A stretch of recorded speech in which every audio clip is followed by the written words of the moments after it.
Hello, welcome to A History of Photography. So the next video is really going to go more over course policies. I just wanted to take a minute to go over a couple small changes from that video and to officially welcome you to the course.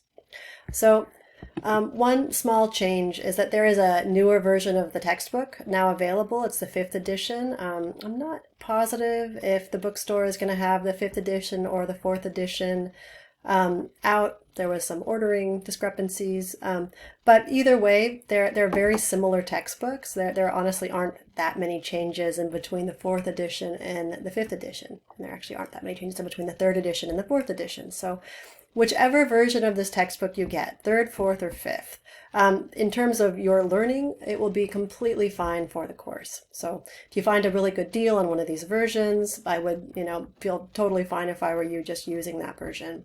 The bookstore will also have a rental option available. You can also do rental options through online retailers such as Amazon. So either whether you rent it or buy it, there are many good and very deeply discounted options available for all 3 versions of this textbook. The next thing I wanted to go over just really briefly is I'm actually extending the deadlines in this course. I'm giving a 24-hour grace period for all discussions and assignments.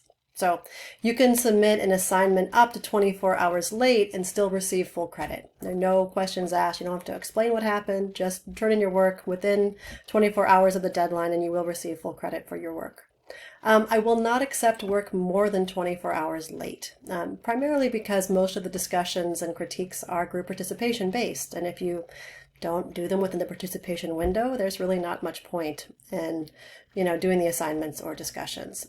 So again, you have an extra 24 hours to complete any of the assignments in this course, but just make sure you get it completed by 24 hours of the deadline. For the exams, they don't officially have a due date. They just need to be completed before the course ends, but I highly recommend completing the exams, shortly after you finish the unit, the learning unit for that section. I find that students who do the exams sort of right after each section do much, much better on the exams than students who wait till the end and try to cram the material in and do all 3 exams in that period. It's just not going to go as well for you. You also have 2 attempts per exam. So definitely at least try 1 attempt when the material is fresh in your mind after you complete the readings and discussions. So the exams will cover generally the information for each particular section. I've divided the course into sort of 3 sections that covers, various, times and materials to make it a little bit easier for you. So again, just make sure you do the exams in that section. I would also highly recommend looking over the study guides. They'll give you more information on what to study and review before you take the exam. And, the exams are really going to be pulled from both the textbook and the online discussions and the online image lectures. So if you have any questions in this course, I'm always available to, respond pretty quickly via email. I usually respond within 24 hours if you're sending me a message, unless it's a weekend or a holiday. And if you want to schedule time to talk, over Zoom or a phone call, just let me know about, 24 hours in advance of my office hours, and I can schedule you in. So I do that because there's often several students that I'm scheduling for that period of time. So I want to make sure I give you enough time that we can meet and discuss whatever questions you have or issue you're having.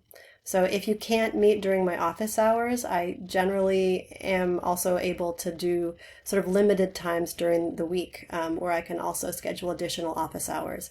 Usually it's not going to be after around 4 or 5 p.m. because I have kids and won't have any privacy at that point, and not on weekends. But during the week, during business hours, I'm more than happy to schedule additional office hours if you, for whatever reason, can't make my office hours on Tuesdays. So if you have any questions, please don't hesitate to contact me. I look forward to working with you and hearing from you, and I will see you in the course.